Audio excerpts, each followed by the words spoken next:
7:55 en el territorio continental ecuatoriano, buscando la verdad y abogando por la unidad nacional en pro de la paz y la seguridad en el Ecuador.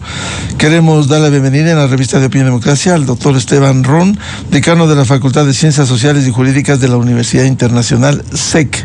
Le invitamos para hablar el tema vinculado a la consulta popular del domingo 16 de noviembre próximo. El calendario electoral y la cuenta regresiva está en marcha. Estamos el miércoles 15 de octubre y el 16 de noviembre tendremos la consulta popular con los temas de la reforma parcial a la Constitución, como la eliminación en el presupuesto del subsidio a las organizaciones políticas, la ayuda internacional militar en las bases ecuatorianas, la reducción de asambleístas y también la consulta popular si se va a una asamblea constituyente. Esto decidirán los ecuatorianos en las urnas. ¿Cómo ve este panorama, doctor Esteban Ron? Buenos días, Miguel. Gracias por la invitación. Como siempre, honrado con la misma. Saludos a quienes nos ven y nos escuchan. Bueno, estamos en cuenta regresiva, como tú dices, ¿no? A un mes exactamente de ir a un nuevo proceso de consulta popular. Consulta popular que acertadamente tú señalas, tiene 3 preguntas específicas, en este caso de referéndum, y una consulta para ir a una asamblea constituyente. Dentro del entorno hay que señalar una cosa importante que se especulaba hasta el día de ayer, y es que el presidente Noboa podía incluir nuevas preguntas dentro del presupuesto de la consulta popular, siendo que había ciertos dictámenes de constitucionalidad a algunas propuestas que les había señalado previamente. Entonces esto ya se ha visto que no va a suceder, tanto legal como operativamente. Legal porque existen algunos plazos, en especial los que establece el Código de la Democracia, el 184, en cuanto a el tiempo que tiene que transcurrir entre el decreto ejecutivo de llamamiento a consulta popular y el proceso electoral. En este caso ya quedan 30 días, ya no se puede incluir ninguna pregunta en esta restricción del 184 del Código de la Democracia, pero operativamente el día de ayer ha anunciado el Consejo Nacional Electoral que se iniciaba con la producción de las papeletas electorales, en este caso la única papeleta que tendremos para el proceso electoral del 16 de noviembre, y entonces ya cerraríamos ese tema. Entra el gobierno en medio de un paro a una prácticamente consulta popular que todavía no inicia en cuanto a campaña. Eso hay que señalarlo, Miguel. El 1 de noviembre, el 1 de noviembre amaneceremos con la campaña electoral, que eso es uno de los temas a tratarse dentro de la entrevista, según lo que lo planteabas. Campaña electoral que tiene obviamente una polarización, pero está subdividida, ¿no? Hay una determinada inscripción de organizaciones políticas y sociales para las 3 primeras preguntas, las que tú señalabas: bases militares, el tema de la eliminación de la prohibición de las bases militares, la otra pregunta que es la eliminación del financiamiento público de las organizaciones políticas en cuanto al fondo partidario permanente y la reducción del número de asambleístas. Ahí participarán un determinado número de organizaciones políticas y sociales, pero en un número mayor participarán organizaciones políticas y sociales, igual en una polarización del sí y el no, respecto de ir a una asamblea constituyente. Eso es lo que nos queda. A partir de la campaña electoral, es decir, a partir del 1 de noviembre y hasta el 13 de noviembre, que es el último día en el cual se puede hacer la campaña electoral por el esquema de silencio que nosotros tenemos, veremos pues 2 tendencias muy, muy marcadas. Sí, unas de apoyo directo a las preguntas en general, pero creo que la campaña se va a concentrar principalmente en el tema de la consulta popular para ir a la constituyente. Digamos que esta es la pregunta más fuerte y es la pregunta que más arrastre electoral genera dentro del esquema que nosotros tenemos. Y recordemos que el Ecuador, en los últimos procesos electorales y además como estrategia gubernamental de ADN y del presidente Noboa, es generar este tema de arrastre, ¿no? Un tema de tener una pregunta macro, tener un candidato macro que sirva para que todo lo demás se pueda ir produciendo. Entramos a un proceso constituyente en el caso de la favorabilidad para el proceso, en el caso de la favorabilidad este 16 de noviembre. Los resultados serán prácticamente inmediatos, no es que reviste de mayor complicación, no es una elección en este caso pluripersonal, pero lo interesante vendrá después. Si entramos a un proceso constituyente de prácticamente 1 año y medio, elegiremos de aquí a febrero a los asambleístas constituyentes. La constituyente empezará a funcionar por ahí en el mes de marzo como máximo y se irá 8 meses.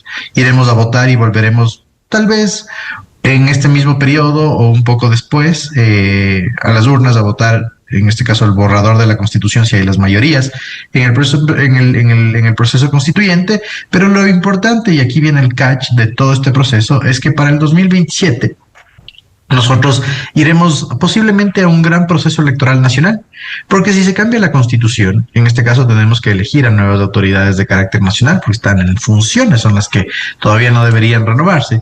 Pero en el 2027 corresponde, pues, tener la renovación de las elecciones seccionales, es decir, los gobiernos autónomos descentralizados. Entonces, si es que todo el proceso constituyente va tranquilamente al 2027, podríamos ir a un gran proceso electoral nacional. Y esas son las puntualizaciones iniciales dentro del primer diálogo, querido Miguel. Ahora, esta consulta inevitablemente va a tocar estos temas, las 3 preguntas de reforma parcial a la Constitución y el otro, la convocatoria a la constituyente. En estas condiciones, ¿cuáles son los desafíos que se tiene electoralmente? A ver, hay algunos desafíos tanto para las organizaciones políticas que van a y sociales que van a participar, otras que son para el gobierno y otras que son para los ciudadanos. Creo que vamos a ir con lo más importante, que somos nosotros, ¿sí? Los electores, los ciudadanos, porque finalmente somos a quienes va dirigida esta consulta popular. Los desafíos que nosotros tenemos, como en otros procesos electorales, o a diferencia de otros procesos electorales que son de selección de candidatos, es entender, en primer lugar, el proceso electoral y las preguntas a que nos llevarán. En primer lugar, tenemos 3 preguntas, ¿sí? 2 que devienen de un proceso de reforma parcial, es decir, que ya fueron tratadas en la Asamblea Nacional y se están consultando en lo que se denomina consulta popular de salida, es decir, la ratificación democrática del cambio que se quiere realizar a la Constitución. 2 preguntas, en este caso básicas. La primera es la eliminación de la prohibición de las bases militares extranjeras en el Ecuador, modificando el artículo 5 constitucional y declarando el Ecuador como un territorio de paz. La segunda, que es media pregunta, y también hay que señalarlo, es que no se va a eliminar completamente el financiamiento público de las organizaciones políticas, sino que se va a eliminar el fondo partidario permanente, es decir, estos dineros que se les entrega a las organizaciones políticas de carácter nacional anualmente para que vivan, subsistan, lo cual le cuesta al Ecuador más o menos, y tiene un promedio, desde que esto funciona en el año 2014, tiene un promedio entre 8 a 12 millones de dólares anuales, y que reciben solo ciertas organizaciones políticas que han cumplido con algunos umbrales electorales después de 2 elecciones. Eso es lo que se va a eliminar, pero la campaña electoral va a seguir siendo financiada por el Estado. La tercera pregunta, que es la reducción del número de asambleístas, en este caso los cálculos proporcionales se reducen, mejor dicho, se aumentan. Pasaremos a una Asamblea Nacional de 76 asambleístas. No hay un cambio en este caso en cameralidad, es decir, se va a mantener una sola cámara, 76 asambleístas en lugar de 151, y que, también señalarlo, hasta que haya un nuevo censo poblacional, este nuevo esquema, en el caso de ser aprobado, durará 10 años en el Ecuador.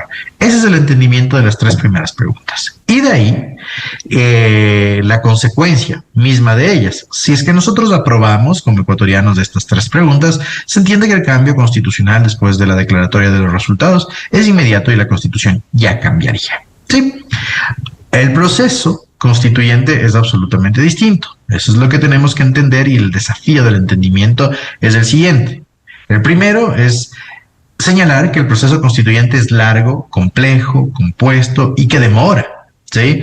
Que después de votar por la nueva por el nuevo proceso constituyente vendrán 3 procesos electorales más, ¿sí? Con los gastos respectivos que esto subsume, pero que en esta Constitución, o en lo que se va a redactar dentro del proceso constituyente, se podrían incorporar los cambios que ya nos han consultado, es decir, el tema de las bases militares, financiamiento público de las organizaciones políticas, y reducción del número de asambleístas. Se la puede incorporar en la Constitución, en la nueva Constitución, se puede modificar inclusive esto, y principalmente hay que señalar algunas limitaciones. Una asamblea constituyente estrictamente y según la concepción del estatuto del mismo, redactora de la nueva Constitución, ya que sabemos que los otros poderes del Estado, es decir, legislativo, judicial y Electoral y Transparencia se van a mantener mientras la constituyente funcione. ¿Sí? La Asamblea Nacional Legislativa va a mantenerse mientras la constituyente funcione. Entonces es una constituyente redactora, sí, estrictamente redactora, no de plenos poderes. Hay limitaciones conceptuales que nosotros tenemos en el Estado Constitucional de Derechos, a través del bloque de constitucionalidad y las 12 pronunciamientos que ha tenido la Corte Constitucional. No es plenipotenciaria, no es un poder originario, constituyente originario. No se va a refundar el Estado bajo ninguna circunstancia.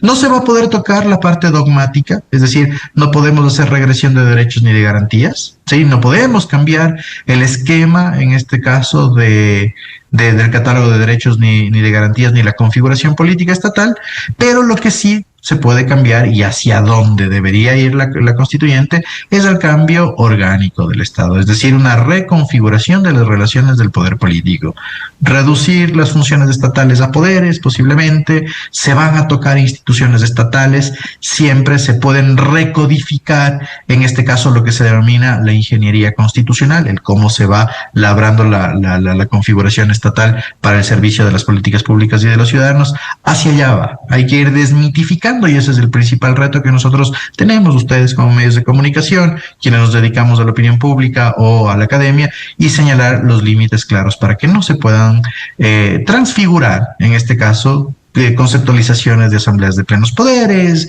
de que se declaren los asambleístas plenipotentes. No, eso no existe, no va a existir en el Ecuador. Es una asamblea constituyente estrictamente redactora de una nueva constitución. Es decir, una asamblea constituyente limitada.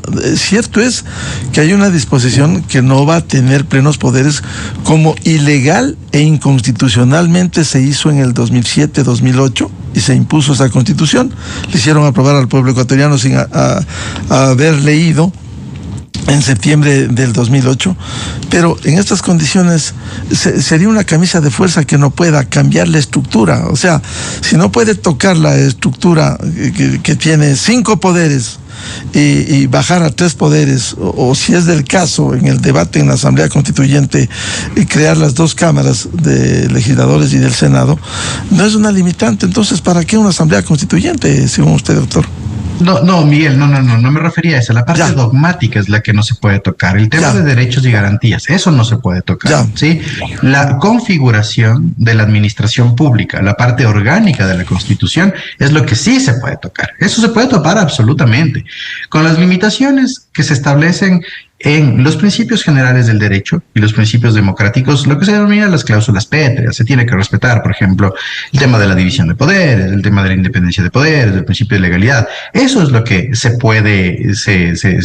tiene que no tocar. Pero de ahí la configuración orgánica se puede topar absolutamente. De hecho, las tendencias, en este caso, mundiales, y a las que medio se alinea la configuración del Estado ecuatoriano, es un tema de simplificación de la administración pública, reducción del tamaño del Estado, eliminación de poderes fácticos logrados a través de la configuración de funciones. Eso es lo que se tiene que tocar. La parte orgánica se puede topar absolutamente. Podemos ir a una bicameralidad, aunque creo que es un modelo que en el esquema electoral que nosotros tenemos, eligiendo a personas de 18 años y con derechos políticos como únicos requisitos, no cabría. Pero se tiene que retocar, se tiene que reconfigurar todo esto. La parte, nuevamente señalo, de derechos, de garantías y las consecuciones históricas que nosotros tenemos como Estado en ese sentido son las que no se pueden tocar. ¿De acuerdo? Ahora bien, el proceso constituyente del 2006-2008 es absolutamente distinto al proceso constituyente que nosotros vamos a tener. Sí, ahí sí tuvimos una asamblea en el 2006-2008, tuvimos una asamblea que se declaró plenipotenciaria, pero porque no había las limitaciones que en la actualidad tenemos. La Constitución del 1998 ni siquiera preveía un proceso constituyente, menos aún teníamos el concepto de bloque de constitucionalidad y las limitaciones que a través del mismo se han generado con las sentencias de la Corte Constitucional, entonces Tribunal Constitucional. Es un escenario distinto. Tenemos que dejar, Miguel, de comparar los dos procesos. Ese es el ejercicio sano, ese es el reto que nosotros tenemos para hacer entender a los electores que los procesos son distintos, son incomparables. De hecho, ¿sí? No hay que entrar en esa falsa dicotomía, ¿sí? De, el proceso 2006 tuvo estas características y ¿por qué no puede el de 2025 tener los mismos? No, Miguel, eso ya no existe en el Ecuador. Hay que superar ese debate, ¿sí? Hay que superar ese debate y entender que el proceso constituyente es distinto, porque el Estado constitucional de derechos ha evolucionado, porque tenemos control de convencionalidad, es decir, de tratados internacionales que han obligado a determinadas sentencias en el ámbito constitucional. Tenemos un bloque de constitucionalidad de las sentencias que ya son parte de la Constitución, interpretativas del cómo se debe actuar, que van configurando el cómo va a ser el nuevo proceso constituyente. Ese es el reto que nosotros tenemos, salir de la falsa dicotomía y de la falacia que se tiene o que se trata de instituirlos narrativamente entre los dos procesos constituyentes. Entonces, en el caso de la instalación de esta constituyente, por cierto, si el pueblo ecuatoriano le dice sí en la consulta del 16 de noviembre, esto podría ser para el 2026, porque luego, si hay el sí en la consulta, se irá a la elección de constituyentes, 80 constituyentes, y finalmente la instalación, que sería el próximo año. Sí, claro, de seguro. Es lo que te decía. Segundo reto, el entendimiento de que el proceso constituyente es un proceso largo, constante, es un proceso complejo, compuesto. 16 de noviembre votaremos y diremos posiblemente que sí, según los stats que nos han dado, de que tendría, de estas consultas previas en cuanto a manejo de números, nos diría básicamente que vamos a un proceso constituyente, ¿sí? Los resultados electorales son casi inmediatos, e inmediatamente, con la aprobación del mismo, iremos a un proceso de selección de 80 asambleístas constituyentes.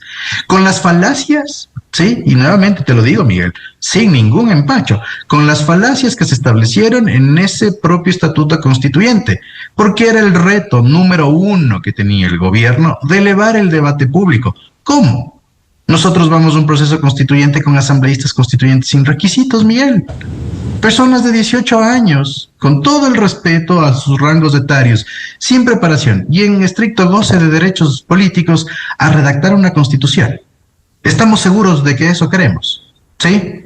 Votar en plancha para los asambleístas constituyentes, es decir, que son las organizaciones políticas las que nos van a dar sus propios candidatos y en su orden, ya que las internas deberán ser absolutamente respetadas. Eso es lo que nosotros queremos. ¿Se puede equiparar a un asambleísta constituyente, a un asambleísta nacional legislativo, después de las payasadas que vimos el día de ayer en esta sesión trastrabillada supuestamente para defender Quito? No, Miguel. Tenemos que ser conscientes de un proceso constituyente de selección de candidatos, en este caso, de asambleístas constituyentes que van a redactar el texto y la carta magna que regirá, en este caso, la historia, mejor dicho, el futuro del Ecuador en cuanto a la configuración de la administración pública para que genere políticas públicas que satisfagan nuestras necesidades. Reto número 4 que hemos señalado en este diálogo. Selección de buenos asambleístas constituyentes y obligatoriedad de las organizaciones políticas de darnos asambleístas constituyentes, en este caso candidatos, de, perdón que lo diga así, alto calado, ¿sí? Personas que sean preparadas política, social, histórica, económica y administrativamente para redactar un texto constitucional coherente. Eso es lo que nosotros seleccionaremos en febrero o marzo del próximo año. Según el Estatuto Constituyente, nosotros iremos a un proceso de 180 días, 6 meses. Y 2 meses o 60 días de gracia en el caso de que no se logre redactar la constituyente. Esto te da al mes número 10, es decir, 2026, mes número 10. Tal vez en estas mismas fechas nosotros estemos conversando sobre el mismo tema, pero para votar una constitución, ¿sí? Un texto constitucional que entrará en plena vigencia. ¿Y qué es lo que sucede con este texto constitucional? Como te decía, se puede topar absolutamente y reconfigurar las relaciones de poder y la composición del Ejecutivo, del Legislativo. Vamos a tener que ir a seleccionar a nuevas autoridades, de seguro, en febrero o marzo del 2027, lo cual compaginará con las elecciones seccionales y podremos ir a una gran elección nacional. Esos son los tiempos que nosotros vamos a manejar dentro de estos procesos, Miguel. En todo caso, queda un gran desafío, especialmente para las organizaciones políticas. Usted recordaba que con la edad simplemente cumplen y pueden ser postulados para la nueva constituyente, lo cual sería grave que lleguen, no es despectivo, neófitos en el tema constitucional, cuando las organizaciones políticas, si son responsables, debieran patrocinar a respetables ecuatorianos con experiencia que permitan hacer seguramente una mejor constitución que la novelera del 2028. Aquí hay responsabilidad de las organizaciones políticas. Altísima, Miguel, altísima, ¿sí? Todos los procesos constituyentes son en pro de la mejora. Hay que señalar que la Constitución del 2008 tiene muchas fallas y que además hay otras fallas que son históricas, es decir, que han dejado, por ejemplo, a instituciones prácticamente fallidas, como el Consejo de Participación Ciudadana, que las relaciones de poder ejecutivo-legislativo han encontrado limitaciones en cuanto a la producción legislativa.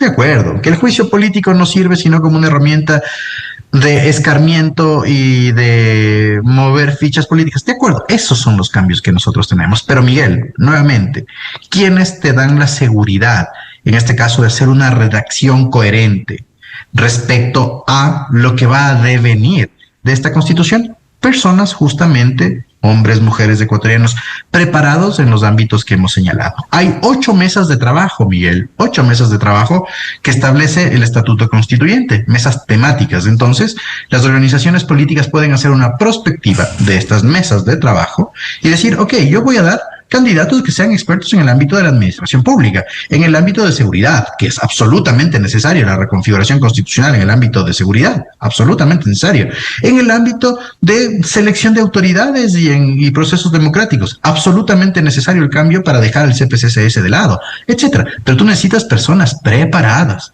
Una constituyente no requiere improvisación, no puede dar improvisación, ¿sí? Y a eso te digo, una de las fallas que nosotros tenemos en este proceso, y hay que señalarlo, es que no podemos seleccionar a los candidatos de manera libre. En el último proceso constituyente, recuerda que las listas estaban abiertas y desbloqueadas, entonces tú seleccionabas uninominalmente a los candidatos, ¿sí? Podías votar por Miguel Rivadeneira, podías votar por Esteban Ron.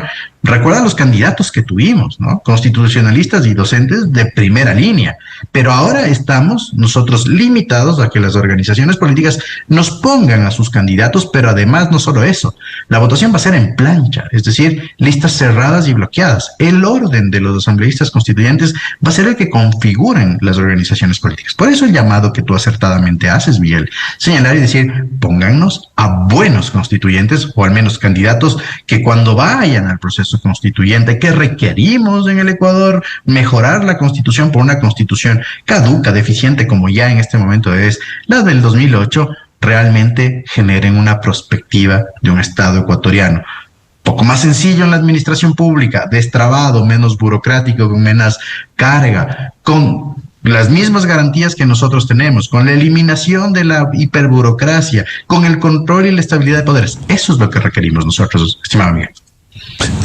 Bien, esos son los grandes desafíos para la constituyente. Ahora, las preguntas de reforma parcial a la Constitución. ¿Cómo ve el panorama para recibir ayuda militar extranjera en las bases ecuatorianas, el financiamiento de los partidos y la reducción de asambleístas?